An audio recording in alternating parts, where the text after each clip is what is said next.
मनसेच्या पाडवा मेळाव्यासाठी सोलापुरातून हजारो मनसैनिक मुंबईकडे रवाना झाले आहेत।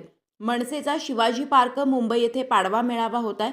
या मेळाव्यास मनसे प्रमुख राज ठाकरे हे मार्गदर्शन करणार आहेत। या मेळाव्यासाठी हजारोंच्या संख्येने सोलापुरातून मुंबईकडे मनसैनिक रवाना झाले आहेत। राजसाहेब ज्या विचारांची गुढी उभी करतील त्यानुसार लोकसभेसाठी आम्ही मार्गक्रमण करू आणि राजसाहेबांचे हात बळकट करू असा विश्वास मनसैनिकांनी यावेळी व्यक्त केला आहे।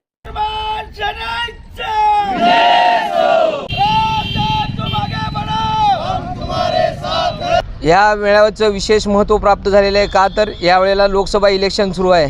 त्यामुळं सर्व मनसैनिकांना, कार्यकर्त्यांना आणि पूर्ण महाराष्ट्राला साहेब काय आदेश देतील याची उत्सुकता लागून राहिलेली आहे। या मराठी अस्मितेसाठी जी काय आपली पुढची निर्णायक भूमिका आहे ती भूमिका आज जगासमोर, या देशासमोर त्यांनी आज जाहीर करणार आहेत। आम्ही सोलापूर जिल्ह्यातील सर्व महाराष्ट्र सैनिक